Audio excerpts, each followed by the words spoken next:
Assalamualaikum warahmatullahi wabarakatuh. Innal hamdalillah nahmaduhu wa nasta'inuhu wa nastaghfiruh wa na'udzu billahi min shururi anfusina wa min sayyiati a'malina may yahdihillahu fala mudilla lahu wa may yudlil fala hadiya lahu. Wa asyhadu an la ilaha illallah wahdahu la syarika lahu wa asyhadu anna Muhammadan 'abduhu wa rasuluh. Ya ayyuhalladzina amanu taqullaha haqqa tuqatih wa la tamutunna illa wa antum muslimun. يا أيها الناس اتقوا ربكم الذي خلقكم من نفس واحدة وخلق منها زوجها وبث منهما رجالا كثيرا ونساء واتقوا الله الذي تساءلون به والأرحام إن الله كان عليكم رقيبا يا أيها الذين آمنوا اتقوا الله وقولوا قولا سديدا يصلح لكم أعمالكم ويغفر لكم ذنوبكم وما يطع الله ورسوله فقد فاز فوزا عظيما أما بعد. Saudara sekalian, Bapak Ibu rahimani wa rahimakumullah, alhamdulillah pada selepas salat subuh ini kita kumpul kembali di tempat yang mulia yaitu Baitullah. Insyaallah kita akan kaji yaitu hal-hal dari kitabullah dan hadis Nabi sallallahu alaihi wasallam. Kesempatan kali ini saya akan mengacu di dalam suatu tulisan yang sudah ada pada tangan Bapak Ibu, kopian, yaitu hadis-hadis mengenai sebab-sebab dari masuknya ke surga. Sebab-sebab dari masuknya ke surga yaitu salah satunya adalah at-tauhid. Saya bawakan dari satu kitab hadis, kumpulan hadis-hadis tentang sebab-sebab masuknya ke surga dari sebab tauhid.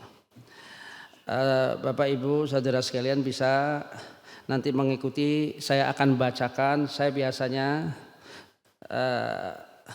membacakan hadis ini kata demi kata demi kata.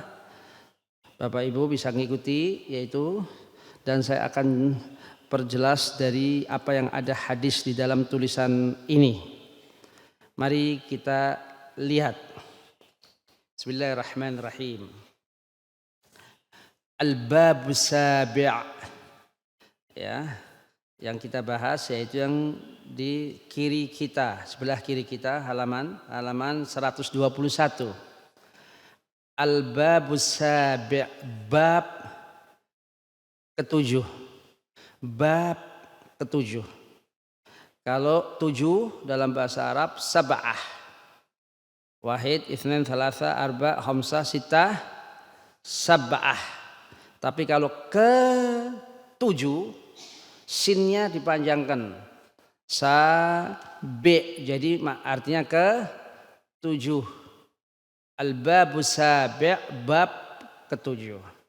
Min asbabi dukhulil jannati, dari sebab-sebab masuknya ke surga yaitu at-tauhid, Hadis nomor 260. Hadis nomor 260, mi'atain wasittun, al-iman. Penyebab masuknya ke surga yaitu tauhid. Apa itu? Yaitu al-iman. Hadis 260. Mari kita lihat hadisnya apa? La yadkhulul jannata.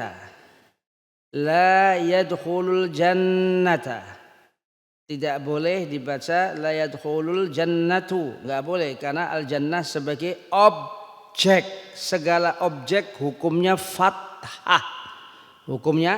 Segala objek dihukumi harakatnya fathah. Al-jannah berarti surga di sini, kedudukan dalam kalimat ini sebagai objek. Segala objek dihukuminya dengan fathah. Harokatnya itu fathah. La yadkhulul jannata illa nafsun mu'minatun. Tidak akan masuk ke surga kecuali illa nafsun, jiwa mukmin, jiwa yang mukmin, nafsun mu'minatun. Lihat catatan kaki nomor 1. Catatan sekaki nomor 1 di bawah. Nomor 1, Rawahul Bukhariyu, diriwayatkan oleh Imam Al-Bukhari. Wa fi riwayatin muttafaqun 'alaiha, dan di dalam riwayat yang muttafaq 'alaiha, yaitu maksudnya yang diriwayatkan dengan riwayat Bukhari Muslim. Muttafaq 'alaiha diriwayatkan oleh Bukhari Muslim, yang disepakati atasnya dalam riwayat Bukhari Muslim. La, ya, dalam catatan kaki ini di bawah, la yadkhulul jannata illa nafsun muslimatun. Dalam riwayat Bukhari Muslim, yaitu muttafaqun alaih, tidak akan masuk surga kecuali jiwa yang muslim, jiwa yang menyerahkan diri, makna muslimah, nafsun muslimatun. Baik, kembali lagi ke hadis yang di atas 260. Di sini dalam hadis ini, sebab-sebab yang memasukkan ke surga itu adalah at-tauhid, yaitu al-iman. Iman salah satu yang bisa memasukkan ke dalam, yaitu at-tauhid. Ya, dalam iman itu adalah bagian dari at-tauhid. Ya, iman itu. Ya. Maka daripada itu, kalau kita lihat, Rasulullah mengatakan tidak akan masuk surga kecuali jiwa yang mukmin. Maksudnya adalah seorang muslim yang mukmin, nafsun mukminah. Apa yang dimaksud dengan nafsun mukminah? Mukminah ini apakah dalam kata ini adalah mukmin perempuan, mukminah? Kan kalau laki mukmin, laki mukmin, perempuan mukminah. Apakah dimaksud dengan itu? Bukan. Kenapa kok bukan nafsun mukminun dalam hadis ini? Sekalian kita belajar bahasa Arab nih, ya. Ya, sekalian kita belajar sedikit bahasa Arab. Kenapa kok tidak disebut dengan nafsun mukminun? Nafsun mukminun, tapi mukminah perempuan, ya, mukminah. Kenapa? Karena nafsun itu adalah muannas. Nafas itu dinisbahkan ke muannas. Apa itu muannas? Nafas itu yaitu dibangsakan ke perempuan. Nafas. Seperti apa? Seperti anggota badan kita yang dua, anggota badan kita yang dua seperti mata, itu dibangsakan ke perempuan. Bunyinya itu dibangsakan ke perempuan. Dua tangan dibangsakan ke perempuan, dinisbahkan ke muannas. Lawan dari muannas mudzakkar yang laki. Ya, kaki dua kan berarti muannas. Lah nafsun itu juga demikian. Apa dalilnya? Dalil Al-Qur'an, yaitu dalam juz Ammah. Ya ayyatuhal nafsul mutmainnah. Di dalam Quran tidak dikatakan ya ayyatuhal nafsul mutmainnah. Tapi mutmainnatun, mutmainnah, perempuan, mutmainnah. Mudzakarnya apa? Mutmain. Mudzakar, lakinya mutmain, dinisbahkan. Jadi kalau ada perempuan namanya mutmainnah, kalau laki namanya mutmain, kan gitu. Tapi nafsun itu, nafs itu dinisbahkan kepada apa? Kepada female, kepada wanita. Itu sudah hukum dalam bahasa Arab. Sudah dalam kosakata grammarnya, nahwunya, tata bahasanya demikian. Jadi nafsun, nafas itu adalah diri manusia, itu dinisbahkan kepada muannas, kepada perempuan. Jadi nafsun mu'minatun, jiwa yang mukmin. Jadi Rasulullah mengatakan la yadkhulul jannata illa nafsun mu'minatun, yaitu tidak akan masuk surga kecuali jiwa, diri seseorang yang mukmin. Apa yang dimaksud dengan hadis ini?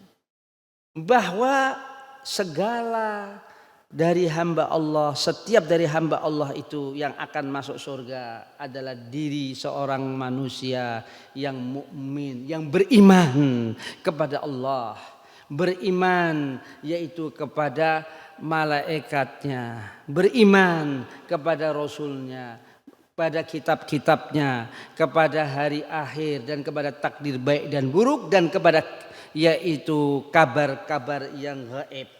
Ya, kabar-kabar yang gaib. Kalau kita lihat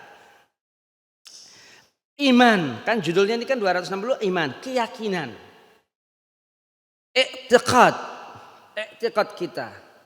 Iya, keyakinan kita iman. Karena amal ibadah kita Allah terima ketika seorang itu, muslim itu telah masuk ke dalam makom kemukminan.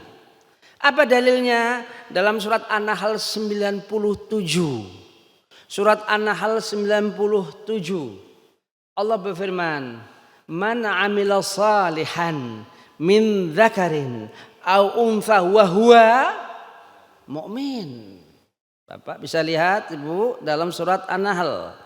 Barang siapa yang beramal soleh, baik lelaki maupun perempuan, dan dia harus dalam keadaan mukmin, dia masuk ke dalam makom kemukminan. Ini Allah berfirman, "Man 'amila salihan min dzakarin aw untha wa huwa mu'min." Allah tidak katakan wa huwa muslim, tidak. Ya. Jadi Allah mengatakan barang siapa yang beramal soleh baik lelaki maupun perempuan, dia dalam keadaan makom dia ini adalah muslim yang mukmin. Allah terima amal soleh kita. Sholat subuh kita baru ini tadi Allah terima kalau kita sudah mukmin, sudah ada keimanan kita benar. Kalau kita masih belum yakin kepada Allah, masih ada keraguan terhadap syariatnya, keraguan bahkan sedikit terhadap syariatnya, keraguan terhadap Al-Quran, keraguan terhadap risalah yang dibawakan oleh Rasulullah SAW, kita masih ada keraguan seorang muslim, Allah tidak akan terima semua amal solehnya. Maka itu iman ini dan tauhid itu penting. Sekarang kita akan bertanya, apa perbedaan antara iman dengan tauhid? Kadang-kadang kita ini masih bingung, apa itu iman? Apa itu tauhid? Apa itu akidah? Orang mengatakan akidatul islamiyah. Akidah Islam. Ya, akidah Islam, akidatul islamiyah. Apa itu akidah? Apa itu tauhid? Apa itu iman? Kadang-kadang kita definisi-definisi itu kadang-kadang kita masih rancu terhadap hal itu. Akidah Islam, orang mengatakan akidah Islam. Tidak ada kata tauhid disandingkan dengan Islam. Tauhid Islam nggak ada, adanya akidah Islam. Ya, akidah, apa itu akidah? Dari kata apa? Al-aqd, al-aqdun. Kita harus paham. Saya akan dari dasar dulu supaya kita paham. Akidah itu dari kata dasar al-aqd. Apa itu al-aqd? Ikatan. Al-aqd apa? Ikatan. Seperti apa? Akad muamalah, ikatan bisnis muamalah. Akad nikah. Berarti ikatan apa? Ikatan perkawinan. Jadi al-aqd itu artinya apa? Ikatan.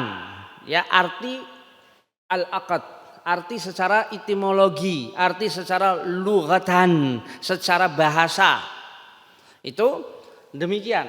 Nah, itu artinya. Nah, secara syar'i, istilah syar'i, secara terminologi syar'i, ya, al-aqidah itu adalah ikatan keyakinan dalam Islam. Itulah yang dimaksud dengan al-aqidah Islamiyah. Jadi ikatan keyakinan di dalam Islam. Itulah akidah Islamiyah yang disebut dengan, kalau orang mengatakan akidah Islamiyah, itu demikian. Ya, di dalam isi atau dalam bangunan akidah Islamiyah itu, apa itu isinya akidah Islamiyah? Yang pertama adalah yaitu at-tauhid. Bangunan akidah Islamiyah itu terdiri, bangunannya, perkakasnya itu ibaratnya yang pertama adalah tauhid. Apa itu tauhid? Tauhid itu dari bahasa adalah yaitu yang mensatukan. Tauhid makna bahasa adalah yang mensatukan. Secara bahasa yang mensatukan. Jadi ketika kita bilang at-tauhid lillah, yaitu tauhid untuk Allah. Maknanya adalah seorang manusia mensatukan, mengesahkan hanya Allah. Itu tauhid. Jadi kadang-kadang kita mengatakan tauhid bahwa diajarkan oleh seseorang atau diajarkan kepada anak-anak, yaitu tauhid, tentang tauhid. Maknanya apa? Pasti berbicara tentang bagaimana mengesahkan Allah. Bagaimana kita berbicara tentang bagaimana akidah Islamiyah di dalam Islam itu, tentang bagaimana kita bertauhid kepada Allah, mengesahkan Allah, sehingga menjadi seorang muslim yang muwahhid ilallah, disebutnya muwahhidun. Muwahhid apa? Yang menyatukan, yang dia mempunyai sikap Allah hanya satu-satunya dalam kehidupannya. Allah hanya tempat satu-satunya tempat meminta. Itu tauhid. Semua serba Allah dijadikan satu, tidak ada tandingan selainnya, hanya Allah. Itulah tauhid. Sehingga lawan dari tauhid apa? Apa? Syirik. Lawan dari tauhid adalah syirik. Ya. Apa tuh syirik? Dari kata syarok atau syarik. Apa? Bersekutu. Makna syarok bersekutu. Berarti apa? Kalau bersekutu berarti satu apa banyak? Banyak. Itulah syirik. Dari segi kata. Dari segi istilah, syirik adalah yaitu seorang manusia yang sudah tidak mengesahkan Allah. Itu syirik. Lawan dari tauhid. Ya. Lantas untuk menjalankan tauhid ini, ya saya ulang ya, ini penting sekali. Apa itu pengertian akidah, pengertian tauhid, pengertian iman? Untuk menjalankan tauhid, seseorang kan dia sudah paham bahwa seorang manusia ini harus mengesahkan Allah. Hanya Allah dibuat satu dalam kehidupannya. Untuk menjalankan itu, untuk mengeksekusi hal itu harus dengan apa? Iman. Paham ya hubungannya ya? Ya tidak mungkin kan, bagaimana coba kita bayangkan saja. Kita meyakini Allah ini satu-satunya esa. Terus gimana cara kita untuk mengeksekusi kita bahwa Allah itu satu? Itu gimana? Kalau tidak ada suatu kita punya keyakinan. I'tiqad. Keyakinan bahwa Allah itu satu. Untuk menjaga itu semua, menjaga bahwa Allah itu esa, bahwa Allah itu adalah satu-satunya tempat meminta, satu-satunya Allah itu tempat yang disandarkan, yang disandari dalam kehidupan, ya jelas dengan iman, keyakinan. Itulah iman. Ya, sehingga sementara ulama mengatakan iman itu sama dengan yakin. Al-yakin. Iman itu sama dengan yakin, keyakinan. Ya, dengan keyakinan.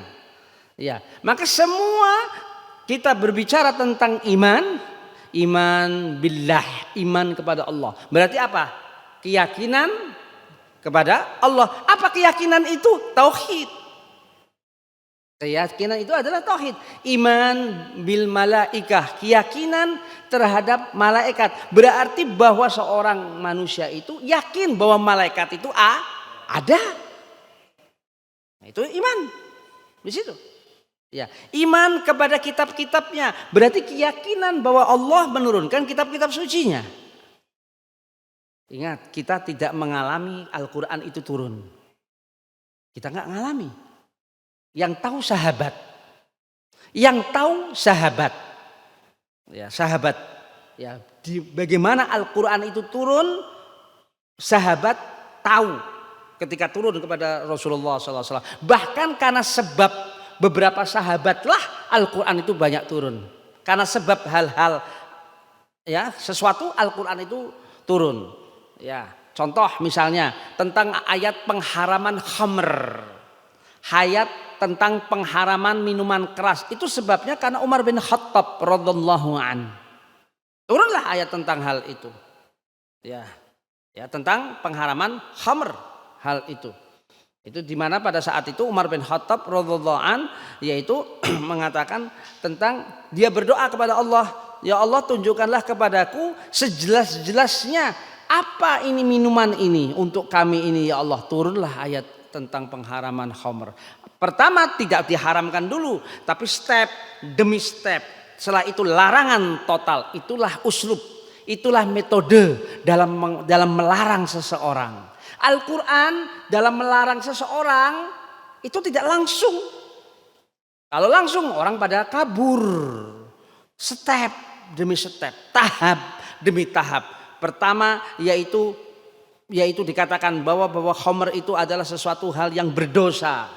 Manfaatnya memang ada dalam bisnis, mendapatkan bisnis duniawi ketika bisnis di situ, yaitu khamr, ya, innamal khamr wal maisir. Sesungguhnya khamr dan maisir itu dan judi itu adalah sesuatu yang dosanya besar, biarpun ada manfaatnya di situ. Itu awal itu dulu.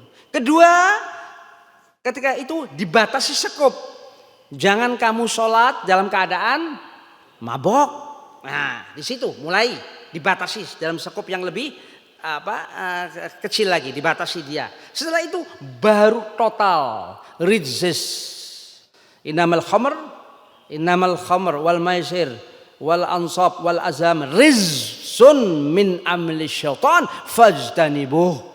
Bahwa yang namanya khamr, yang namanya minuman keras, namanya judi, namanya berhala, namanya undian-undian nasib azlam, rijis, kotor, haram, dan itu dari perbuatan setan. Fajtanibuh, jauhilah. Mulai pengharaman di situ. Itu penyebabnya siapa? Penyebabnya doa Umar. Doa Umar kepada Allah, tunjukkan sejelas-jelasnya hal hakikat ini yang namanya khamr ini. Turunlah ayat-ayat itu.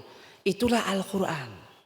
Di mana sahabat tahu ayat Al-Quran. Lah kalau kita yang tidak mengalami zaman Rasulullah SAW, ya itulah iman yang membenarkan yaitu ayat-ayat Al-Quran. Bahwa Al-Quran ini benar-benar memang datang dari Allah. Membenarkan hal itu, keyakinan hal itu. Inilah iman. Makanya Rasulullah SAW mengatakan dalam hadis ini, la yadkhulul jannata illa nafsun mu'minah. Tidak akan masuk surga kecuali siapa? Jiwa, diri seorang yang mukmin, yang imannya benar, iman kepada Allahnya benar, iman kepada malaikatnya benar, kepada kitab-kitabnya, kepada rasulnya dan seterusnya, dan kepada kabar-kabar yang gaib. Ya, baik. Saya akan bahas tentang bagaimana ruang lingkup pembahasan akidah. Ruang lingkup pembahasan akidah. Ini kalau ada slide misalnya lebih jelas lagi ya, Pak. Kalau ada slide Pak, lebih jelas itu. Ya, saya ngajar ini pakai slide. Ya, ini di banyak orang ini. Ini kajian ini saya modelnya itu kayak model kayak di kampus suasana ya, seperti kayak akademisi. Jadi paham benar itu. Ya, insya Allah. Ya. Sebab kalau dijelaskan secara asal-asalan saya khawatir tidak jelas kalau kita tidak tahu akar dari keilmuan itu. Ya, jadi kita harus betul-betul paham tentang apa itu, tentang masalah hal itu. Mukmin itu apa, iman itu apa, akidah apa, tauhid itu apa. Ruang lingkup pembahasan akidah. Apa itu ruang lingkup pembahasan akidah yang tadi saya katakan? Ruang lingkup pembahasannya. Tadi akidah Islamiyah terdiri dari apa? Tauhid dan iman. Ya, itu akidah Islamiyah. Lantas apa pembahasannya? Ruang lingkupnya tentang yaitu ilahiyat. Jadi kalau bicara tentang akidah Islamiyah, apa itu isinya? Pembahasannya itu apa? Yang jelas tadi tauhid dengan iman, itu adalah akidah. Apa itu perinciannya? Perinciannya itu adalah tentang ilahiyat. Pembahasan tentang zat Allah. Apa saja yang dibahas? Wujud Allah, nama dan sifat Allah, asmaul husna, dan apa perbuatan Allah di situ. Nah, ini yang penting bagi kita.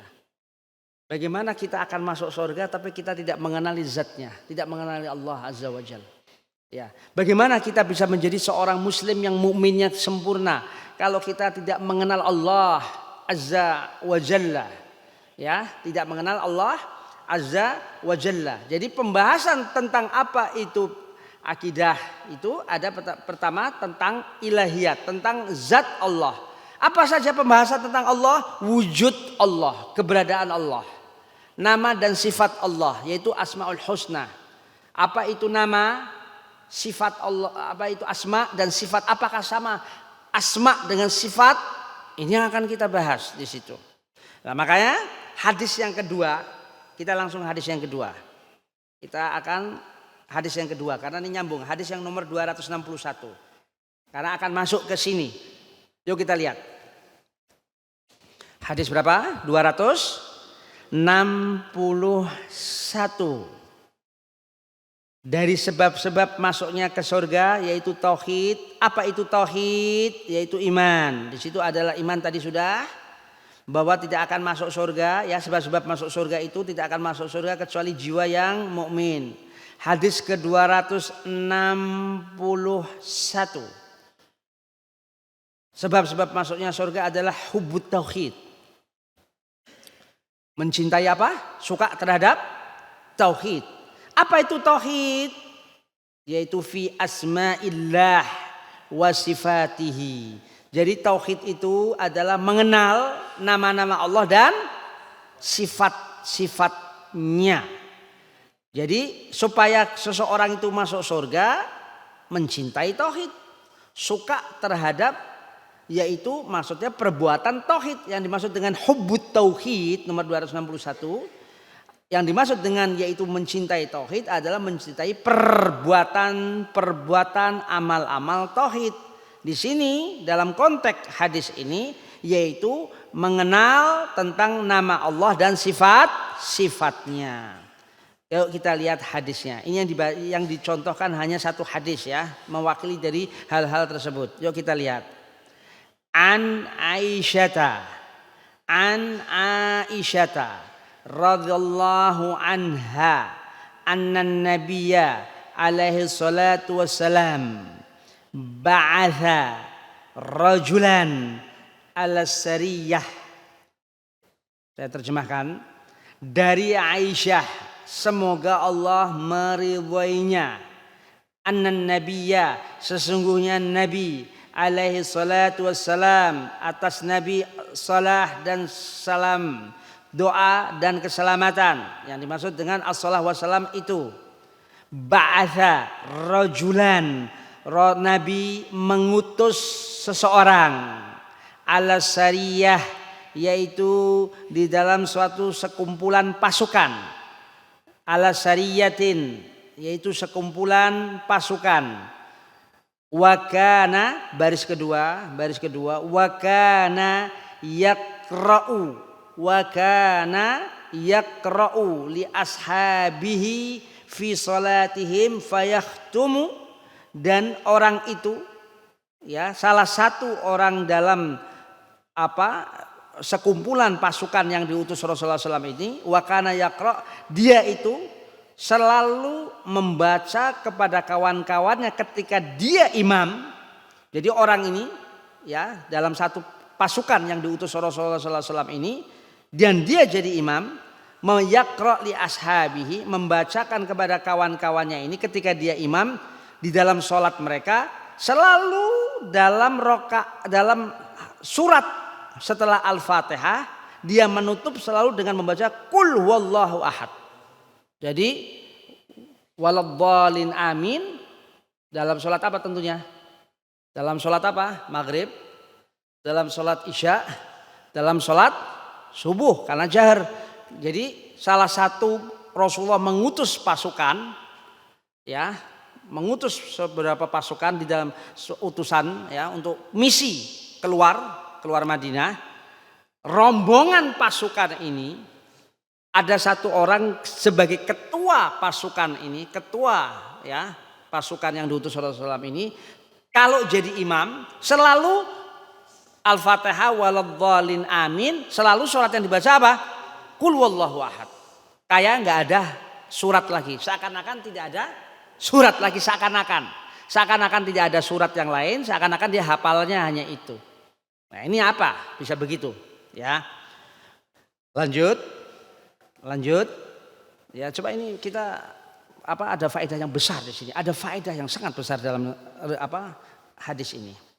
Falamma raja'u, ketika pulang ke Madinah, balik karena misinya telah selesai, misi dari tugas pasukan itu telah selesai. Falamma raja'u, ya, dzakaru dzalik linnabi alaihi salatu wassalam. Mereka ini menceritakan hal itu. Menceritakan apa? Menceritakan bahwa imam di dalam sholat, ketua dari pasukan itu kalau sholat habis Al-Fatihah selalu baca Qul huwallahu ahad. Putar, sholat apapun pasti bacanya Qul huwallahu ahad.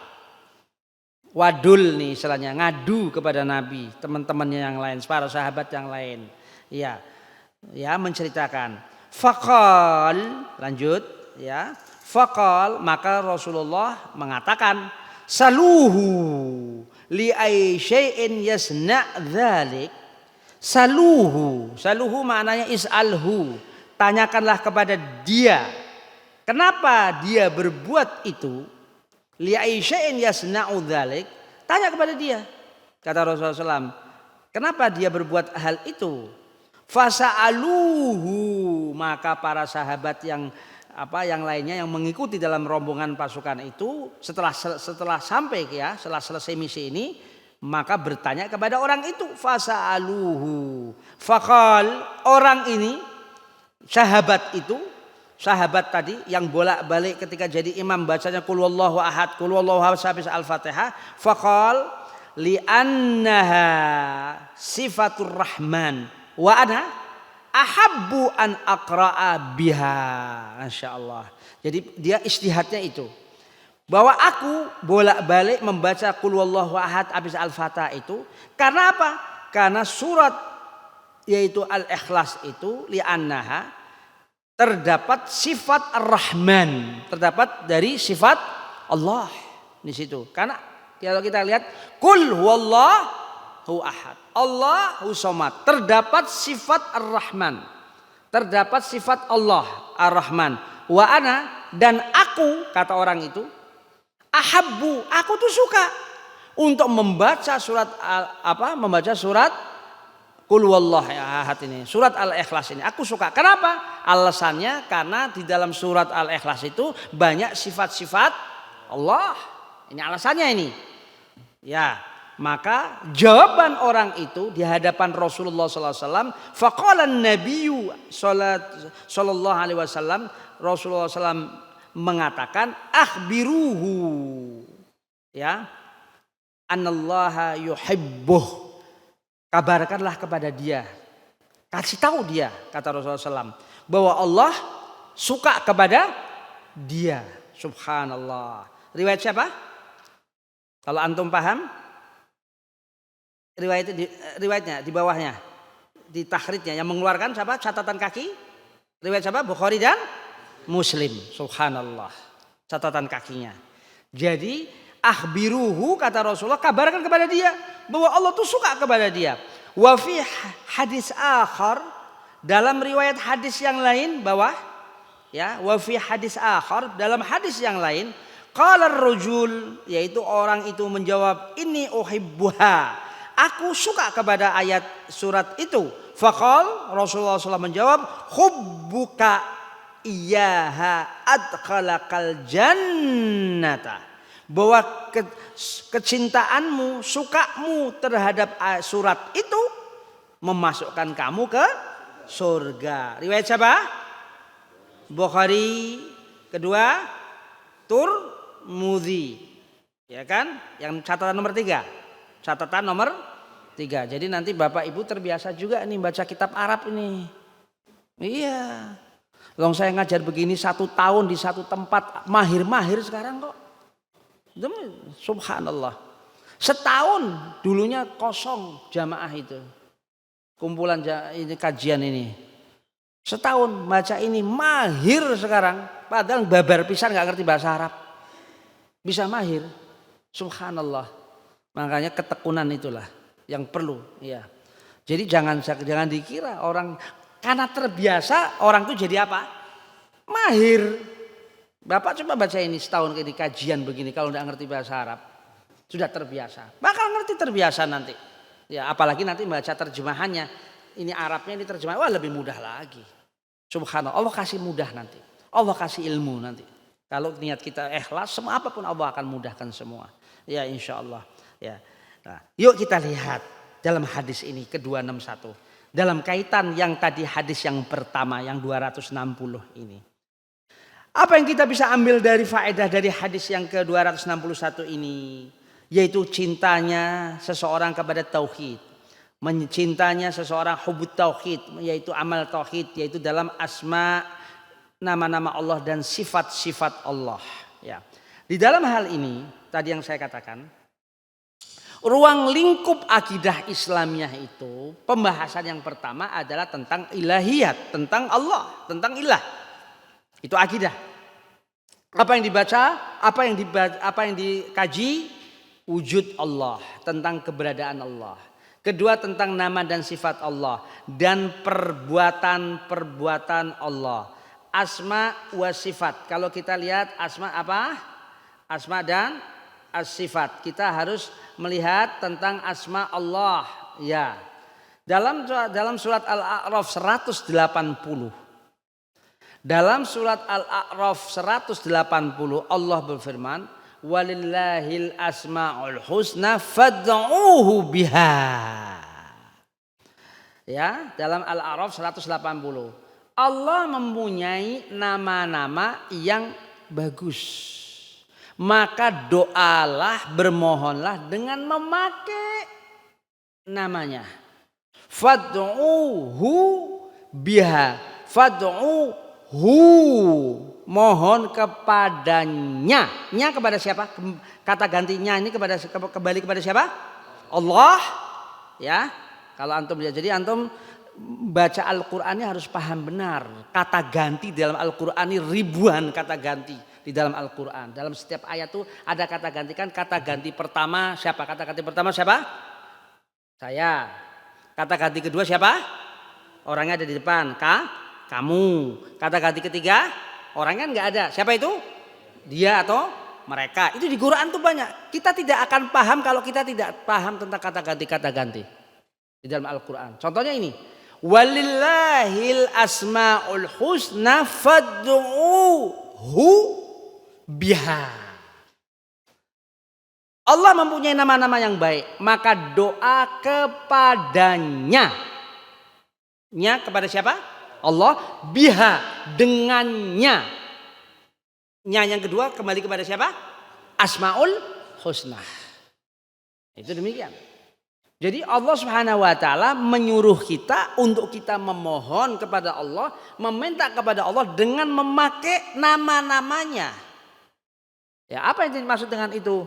Kita bertawassul dengan nama Allah Azza wa Jalla. Dengan tawasul, bukan tawasul dengan sifat Allah. Nah ini, maka nanti akan tahu apa beda asma dengan sifat Allah itu kita harus kaji di sini. Apa beda asma dengan sifat Allah? Asma, Allah mengatakan walillahil asmaul husna fad'uuhu biha. Allah mempunyai nama-nama yang baik. Ya, setiap nama Allah, ya itu ada sifat di situ. Tapi sifat Allah belum tentu ada nama Allah di situ. Saya ulang, ini kaidah. Kaidah. Setiap nama Allah itu memuat sifat-sifat Allah. Nama. Tapi sifat Allah belum tentu menjadi nama. Nanti harus dengan contoh tentunya. Saya tidak akan membawakan contoh dulu kalau supaya akan lebih paham. Ya, itu ayat Al-A'raf 180. Kedua Al-Isra 110. Al-Isra 110. Allah berfirman, "Qulid'ullaha awid'ur rahman. Ayyamma tad'u falahul asmaul husna." Katakanlah Muhammad, "Ud'ullaha Awidur Rahman. Katakanlah Muhammad kepada mereka-mereka, mohonlah kepada Allah atau mohonlah kepada Ar-Rahman. Ayyamma tad'u, apa saja yang kamu mohonkan, ya, itu bagi Allah ada Asmaul Husna. Allah mempunyai Asmaul Husna. Falahul Asmaul Husna. Al-Isra 110. Ya. Apa yang dimaksud dengan ayat ini? Gulid Allah awidur Rahman. Katakanlah Muhammad, mohonlah kepada Allah atau mohon dengan Ar-Rahman. Saat ayat ini turun, orang-orang kafir saat itu, orang-orang kafir Quraisy mengatakan Rasulullah memanggil ya Rahman, ya Rahim. Orang kafir dengar, Muhammad punya Tuhannya lebih daripada satu. Lihat, Muhammad punya Tuhan lebih dari satu. Yaitu apa Tuhannya? Tuhan Allah, Tuhan Ar-Rahman, Tuhan Ar-Rahim. Kata orang siapa nih? Siapa? Kafir, yang jelas. Yang jelas Pak, jawabannya kafir. Ya. Muhammad punya Tuhan lebih dari satu katanya. Jadi Rasulullah kan doa di Ka'bah, Ar-Rahman, Ar-Rahim. Orang kafir dengar, Muhammad ternyata punya Tuhan lebih dari satu.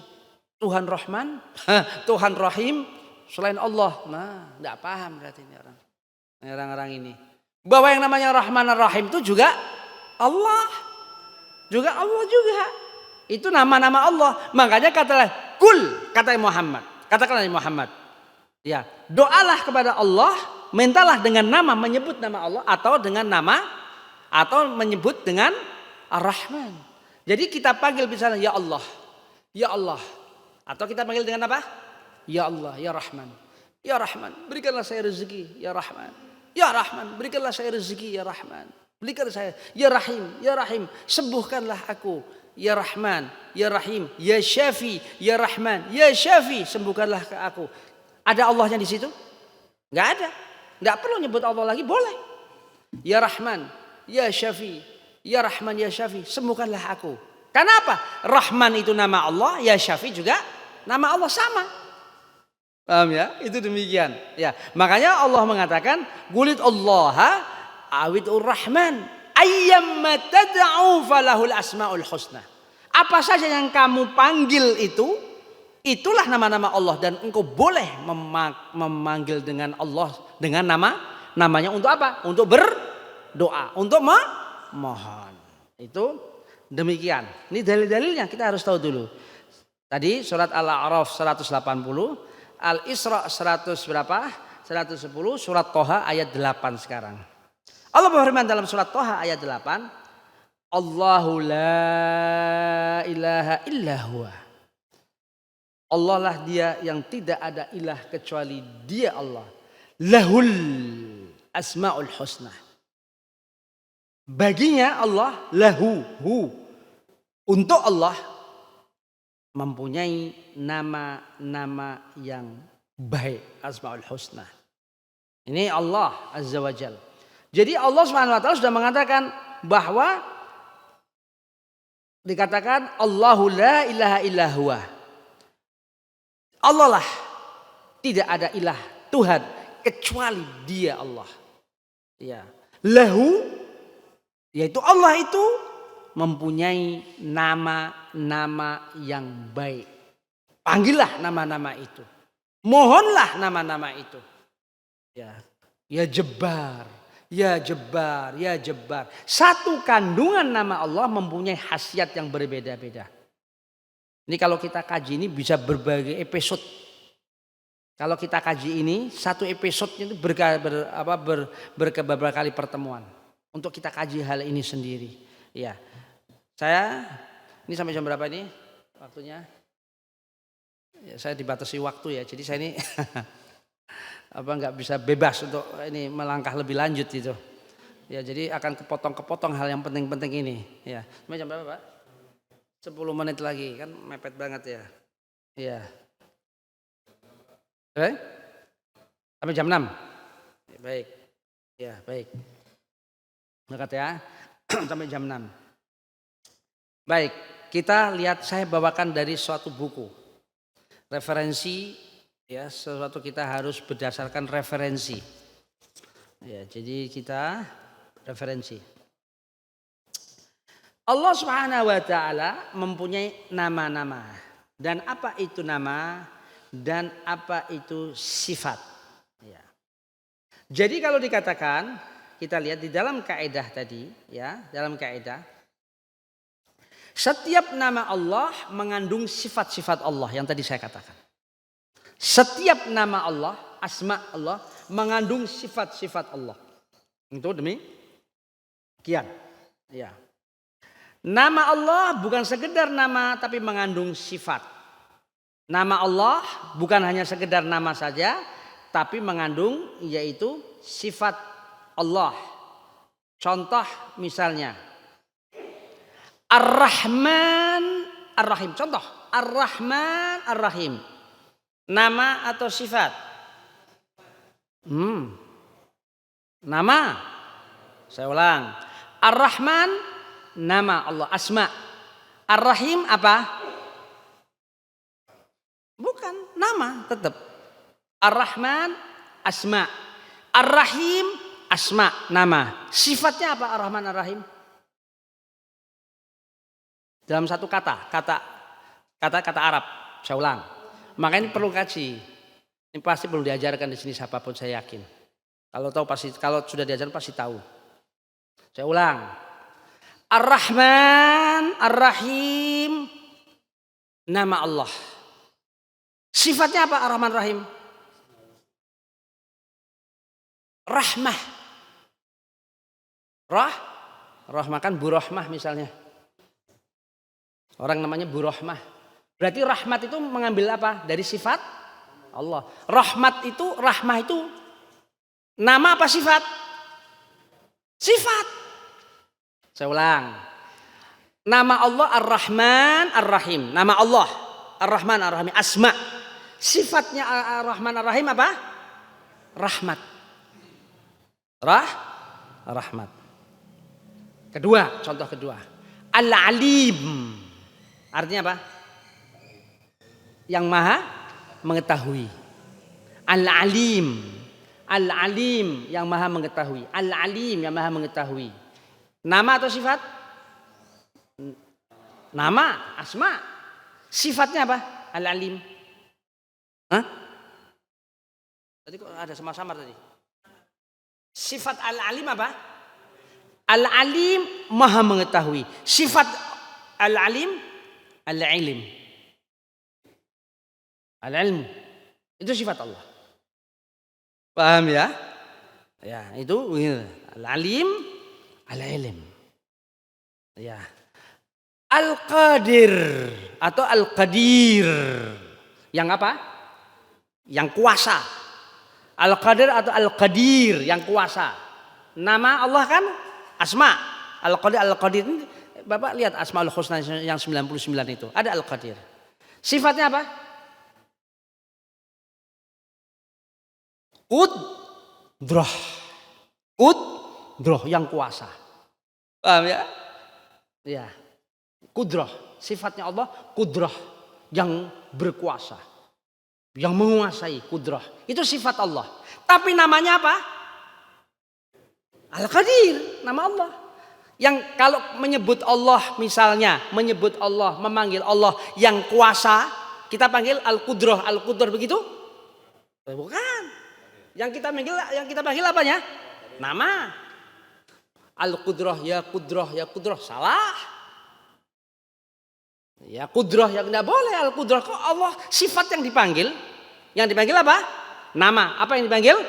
Ya Qadir. Ya Qadir. Ya Qadir yang dipanggil. Boleh kita manggil Allah? Ya Rahmah. Ya Rahmah boleh? Tidak. Karena Rahmah itu apa? Sifat yang kita panggil? Ya Rahman. Ya Rahim. Kita panggil ya ilmu. Ya ilmu. Ya ilim. Ya ilim. Yang maha mengetahui. Boleh? Tidak. Yang kita panggilnya? Ya Alim. Ya Alim. Dan seterusnya. Dan seterusnya. Itu ada patok, itu ada tabelnya. Ada tabelnya. Gimana kita mau masuk surga kita nggak mengenal Allah. Banyak kaum muslimin awam dalam hal ini. Banyak jarangnya para ustadz yang mengkaji hal ini. Jarang. Hal ini penting sekali. Ya, karena hal ini tuh kalau salah bahaya. Ya, seseorang yang ngajar ini akidah ini kalau salah bahaya. Karena ini masalah pokok. Ya, masalah pokok. Bukan masalah yuk kita berbuat amal soleh, bla bla bla bla, itu ilmu tuh berjenjang Pak. Ada yang pokok yang kalau diajarkan tuh kalau salah berbahaya.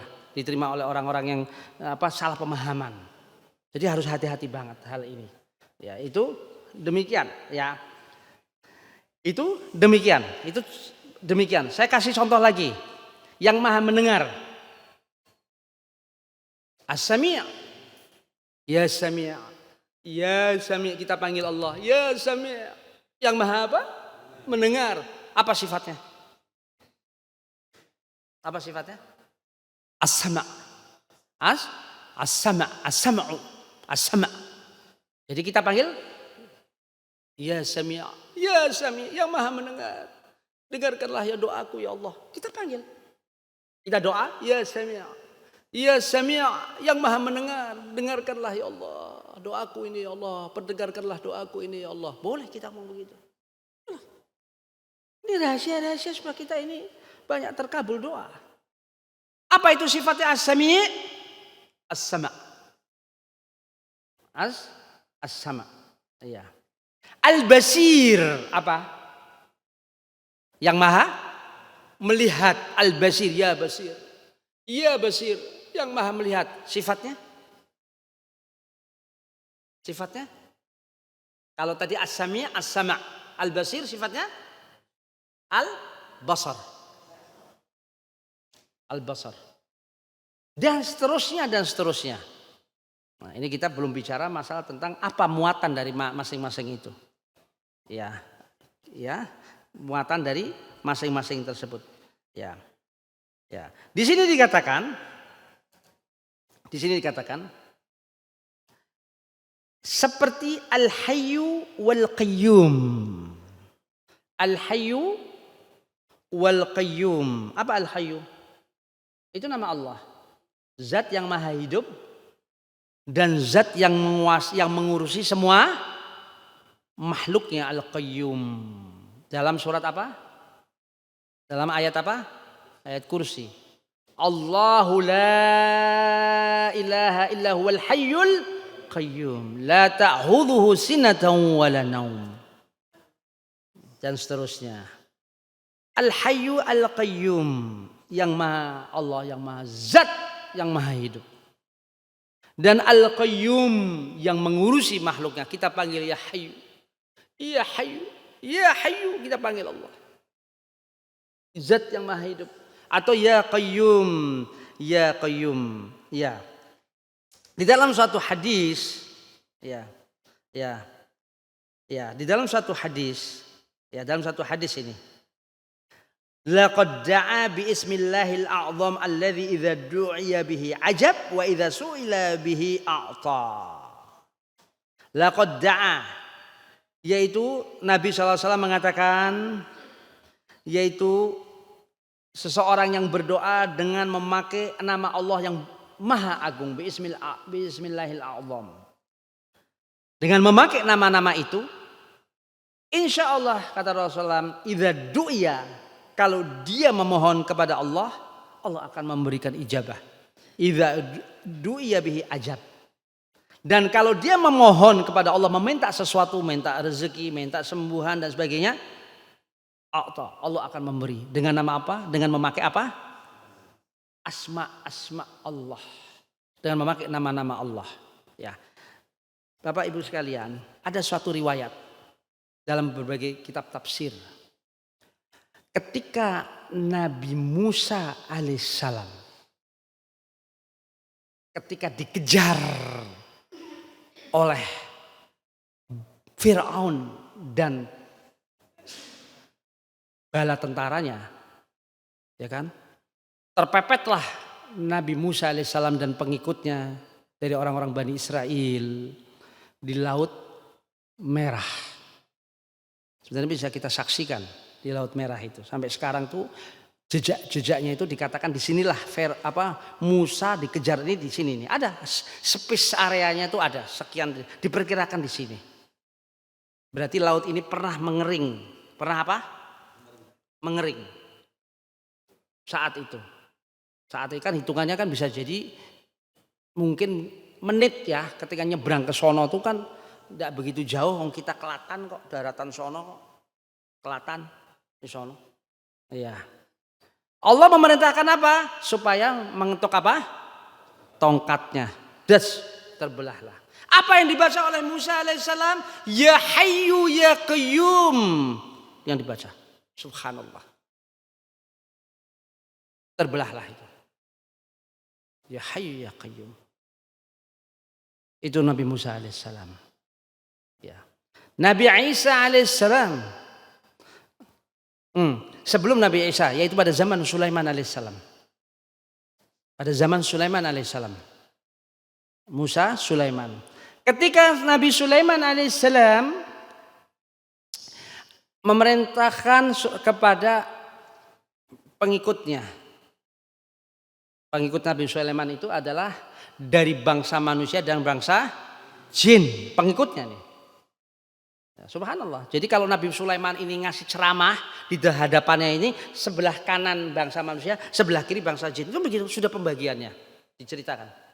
Bisa kita bayangkan. Serombongan kanan ini bangsa manusia. Jadi kayak kita di pertemuan aja, kursi sebelah kanan bangsa manusia, kursi sebelah kiri bangsa jin. Ini nggak nyampur. Sudah dipisahkan oleh Nabi Sulaiman dalam satu riwayat. Subhanallah, bisa kita bayangkan nih, gimana kita nengok ke sini barisan sini jin. Dan manusia nampak, ngelihat. Semua selain itu juga ngelihat. Ya, tapi dalam fisik yang tidak dalam bentuk aslinya. Itu diceritakan demikian dalam satu riwayat. Ketika Nabi Sulaiman alaihissalam mengatakan kepada pengikut-pengikutnya dari bangsa manusia dan bangsa jin, ketika saat itu mendakwahkan ke negeri Saba. Nabi Sulaiman tinggal di mana? Di Palestina. Kerajaannya ada di situ. Nabi Sulaiman. Dalam konteks barat disebutnya Solomon mereka. Ya. Ada negeri Saba. Negeri Saba ada di mana? Negara mana sekarang? Yaman. Ya, Yaman. Ya. Saya sudah tahu semua ya. Saya sudah pernah ke sana semua. Jadi saya sudah tahu. Ya. Jadi saya kalau cerita begini ini saya nggak mau kata-katanya. Saya sebagai ustadz begini, saya belum pernah ke sana, repot saya nanti. Gimana saya mau ngomongnya? Itu lebih baik begitu. Jadi kita yakin hal begitu. Negeri Saba, Saba itu ada di Yaman. Nabi Sulaiman alaihissalam bicara ketika itu ada ratu Queen Bilqis yang paling fasih bukan Bal tapi Bilqis. Itu yang fasih dalam ucapan. Ya, Bilqis bukan Balqis. Ada orang kita punya Balqis. Bilqis. Tolong pindahkan itu singgasananya, tempat duduknya. Tempat duduknya Queen Bilqis itu. Iya. Siapa yang mampu? Ifrit yang sebelah kiri.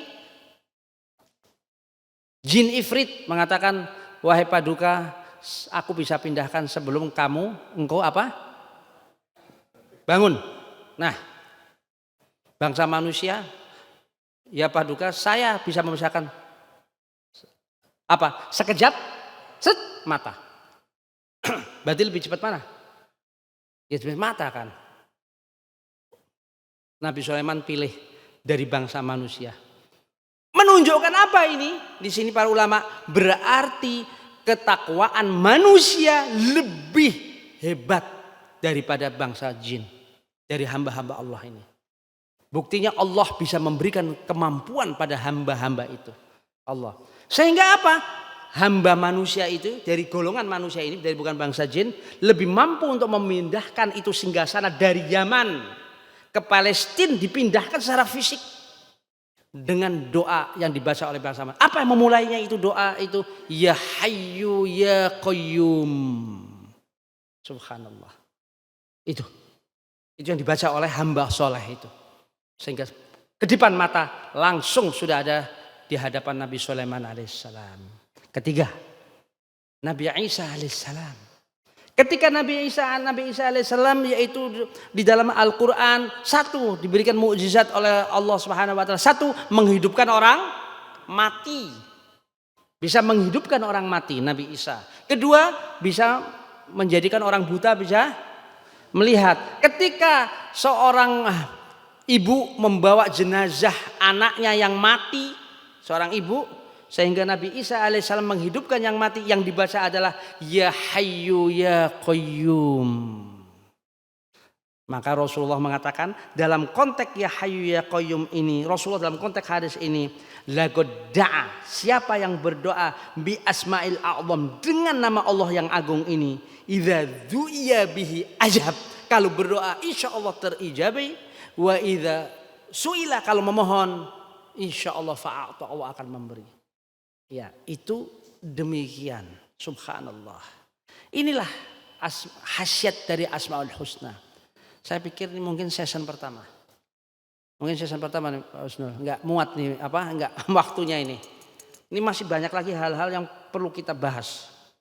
Ya, kandungan-kandungan yang bermanfaat, kandungan-kandungan khasiat dari Asmaul Husna, dan juga kaedah-kaedah, ya, apa beda dari satu dengan yang lain nanti. Ini belum beda tentang apa itu antar sifat Allah Azza wa Jal. Allah punya apa? Sifat apa? Tangan misalnya. Apa yang dimaksud dengan itu? Mata dan sebagainya. Allah tersenyum misalnya. Apa yang dimaksud itu? Nah nanti itu insya Allah ini waktunya nggak cukup. Kalau saya uraikan nanggung. Waktu jelas nggak memungkinkan. Ya. Jadi demikian. Ya. Ada yang mau di ini? Ada kurang 3 menit lagi, 4 menit. Ada yang mau di-share? Alhamdulillah, moga jelas. Ya, kalau saya selalu ulang-ulang, jadi supaya jelas. Alhamdulillah kalau begitu, saya sudahi. Kalau cukup jelas, dan insya Allah Pak, ini dikumpulkan saja Pak. Ini dikumpulkan saja, jangan dibawa pulang.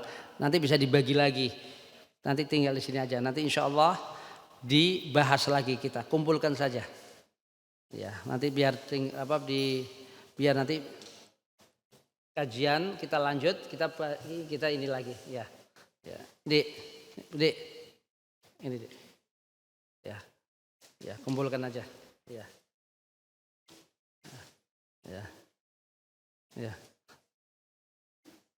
Taruh situ aja Dik, ya. Taruh situ aja di Bapak, Pak. Ya. Baik, kita sudahi. Mudah-mudahan Allah Subhanahu wa taala memberikan kepada kita hidayah taufiknya. Maka Allah Subhanahu wa taala memberikan kepada kita yaitu barokah ilmu, ngaji sedikit paham. Ngaji sedikit paham dan bisa kita amalkan. Dan bisa kita menambah ilmu-ilmu yang lain dengan kemampuan ilmu yang ada pada kita ini. Itu disebut dengan barokah. Moga Allah SWT selalu memberikan kepada kita istiqomah kita ngaji, istiqomah kita menuntut ilmu, sehingga kita selalu dengan sikap istiqomah ini Allah akan memberi selalu taufik hidayahnya. Allah akan membimbing kita, dan insya Allah kita akan diberikan selalu rahmat oleh Allah Azza wa Jalla. Amin ya rabbal alamin. Mari kita tutup dengan membaca kafaratul majlis. Subhanaka wa bihamdika asyhadu an la ilaha illa anta astaghfiruka wa atubu ilaik. Wassalamu alaikum warahmatullahi wabarakatuh.